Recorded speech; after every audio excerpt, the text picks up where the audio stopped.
एक लड़का और एक लड़की जो कि कॉलेज टाइम में साथ पढ़ते थे। साथ पढ़ते पढ़ते उन दोनों की जो दोस्ती है वो प्यार में बदल जाती है और दोनों जो है एक दूसरे के साथ फिर कांटेक्ट में रहते हैं। कॉलेज टाइम पे तो रहते ही हैं, उसके बाद भी रहते हैं। कॉलेज के बाद दोनों जॉब करने लग जाते हैं और उस टाइम भी वो एक दूसरे के साथ कनेक्ट में थे, बात करते थे, एक दूसरे से प्यार करते थे। काफ़ी टाइम तक उनका जो ये रिश्ता है बरकरार रहता है। उसके बाद वे दोनों डिसाइड करते हैं कि वो शादी कर लेंगे। लेकिन यहाँ पर कहानी में एक ट्विस्ट आ जाता है। जो लड़का और लड़की हैं उन दोनों को आपस में तो पता था कि वो एक दूसरे से प्यार करते हैं और उन्होंने शादी करने का भी डिसाइड कर लिया था। लेकिन दोनों में से किसी ने भी अपने घर पर नहीं बताया था कि ऐसे मैं उससे प्यार करती हूँ और जो हमें एक दूसरे से शादी करनी है। ये बात उन्होंने अपने अंदर ही छिपा कर रखी थी। ट्विस्ट जब आता है जब लड़के के फैमिली वाले लड़के का रिश्ता कहीं और तय कर देते हैं और इस चक्कर में ये दोनों लड़का और लड़की सुसाइड कर लेते हैं। पूरा मामला क्या कुछ है एक बार जान लेते हैं। यमुनानगर के गांव ठाकवाला निवासी महक, जिसकी उम्र थी लगभग 23 साल, अर्जुन माजरा निवासी शुभम, जिसकी उम्र थी लगभग 23 साल, यानी कि दोनों लड़का और लड़की जो महक थी और शुभम था उन दोनों की एज 23 साल थी और दोनों जो है कॉलेज टाइम में साथ में पढ़ाई करते थे। और जो है उनकी पहले दोस्ती हो जाती है। दोस्ती उनकी धीरे धीरे प्यार में बदल जाती है। उसके बाद जब कॉलेज से जैसे ये दोनों निकलते हैं, फ़ोन में तो एक दूसरे का नंबर ऐड हो ही चुका था कॉलेज टाइम में, लेकिन उनका जो रिश्ता था वो दिन बाय दिन जो है गहरा होता चला जाता है।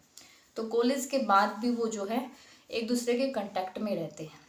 उसके बाद भी जो ये महक थी, ये यमुनानगर के किसी कंप्यूटर सेंटर पर क्लास देती थी, यानी कि बच्चों को पढ़ाने का काम करती थी। और जो ये शुभम था, ये जो है रेलवे स्टेशन पर जो है काम करता था, मजदूरी का ही काम करता था।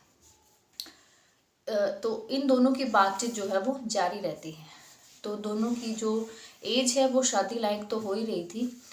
शुभम की फैमिली वाले काफ़ी टाइम से उसके लिए लड़की तलाश कर रहे थे उसकी शादी करने के लिए। तो 12 नवंबर को उनको जो है कोई पहले से लड़की पसंद आ जाती है, तो 12 नवंबर को फिक्स कर देते हैं वो शादी शुभम की। तो शुभम की शादी जो है 12 नवंबर 2025 यानी कि बुधवार के दिन फिक्स कर दी जाती है। और जो ये बात है ये शुभम को अंदर ही अंदर इतनी चुभ जाती है कि वो इसको सहन नहीं कर पाता। तो 12 नवंबर की रात को जो शुभम है वो फ़ोन पर महक को बताता है कि ऐसे ऐसे मेरा रिश्ता फाइनल हो गया है। ना ही तो ये बात महक के भी मन में आती है कि तुम अपनी फैमिली को आप तो बता ही दो कि ऐसे मैं किसी और लड़की को पसंद करता हूँ। लेकिन उन्होंने बजाय ये अपनी फैमिली को बताने की कुछ और ही ठान रखी थी। 13 नवंबर की सुबह महक भी अपने घर से निकलती है कि मैं ड्यूटी जा रही हूँ और शुभम भी अपने घर से निकलता है कि मैं ड्यूटी करने के लिए जा रहा हूँ।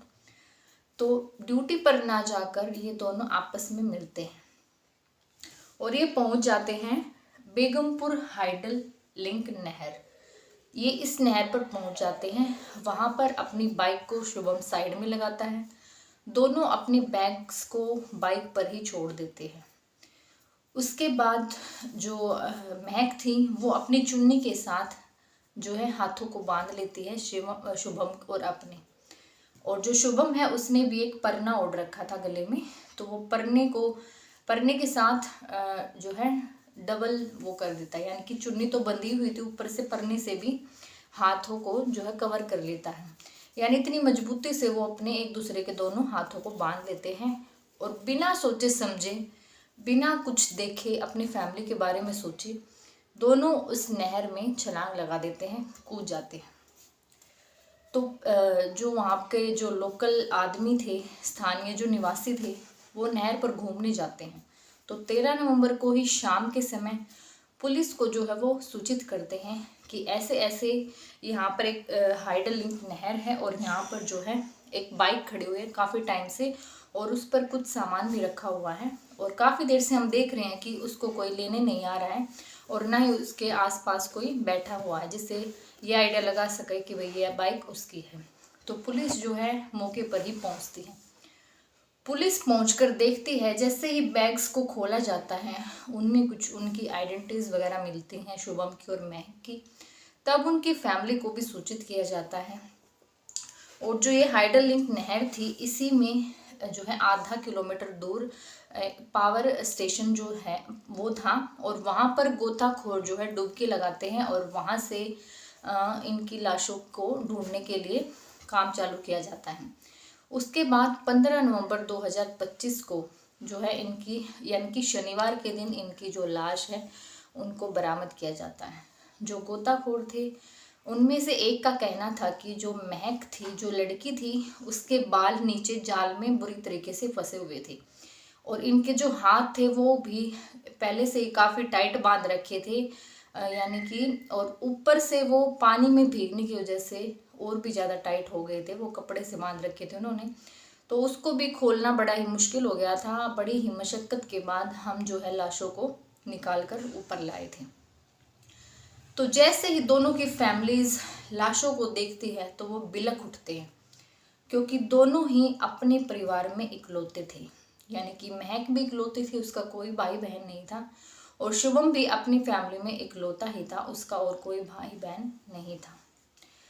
रोते रोते शुभम की फैमिली वाले कह रहे थे कि बेटा तूने तो एक बार भी हमारे बारे में नहीं सोचा, अगर तूने हमारे साथ शेयर कर ही दिया होता तो हम तुम्हारी शादी इसी लड़की से करा देते। तुमने तो ये बात हमारे सामने ही नहीं रखी और तुमने सुसाइड करने की सोच ली। इतना बड़ा कदम तुमने कैसे उठा लिया? एक माँ बाप जिसकी इकलौती संतान हो वही जानता है, उसी का जो मन है वो ही जान सकता है कि उनके मन पर क्या बीत रही है। और यहाँ पर इन दोनों ने जो है इतनी बड़ी भूल कर दी थी, इतनी बड़ी गलती कर ली थी, इन्होंने खुद ही ये आइडिया लगा लिया। इन्होंने तो परिवार के सामने बात रखी ही नहीं, ये इन्होंने सोचा ही नहीं कि शायद हम बात रख लें, उसके बाद ही कुछ सोचे, लेकिन नहीं, इन्होंने तो सीधा मरने का फैसला कर लिया। प्रतापनगर थाना पुलिस जो है शवों को सिविल हॉस्पिटल में पोस्टमार्टम के लिए भेज देती है। पोस्टमार्टम के बाद दोनों की डेड बॉडीज को फैमिलीज के हवाले कर दिया जाता है और उसके बाद दोनों के परिवार वाले बहुत ही बुरा हाल जिनका रो रो कर हो चुका था, वो जो है दोनों की अंतिम संस्कार करते हैं। और आज की जो ये वीडियो है, इनको जितने भी लड़के और लड़की देख रहे हैं उनसे मैं एक ही बात कहना चाहूँगी कि अगर आपके केस में भी कुछ ऐसा है, आप भी डर के वजह से या कुछ शर्म या कुछ भी सोचकर आप अपने मन में ही गिल्ट महसूस करके अगर मरने के बारे में सोचो, तो उससे पहले एक बार आप अपनी बात को अपने घर परिवार के सामने रखने के बारे में सोचो। शायद घर में कोई ऐसा मेंबर हो जो आपकी बात को समझे और जो आपके फैसले में आपका साथ दे।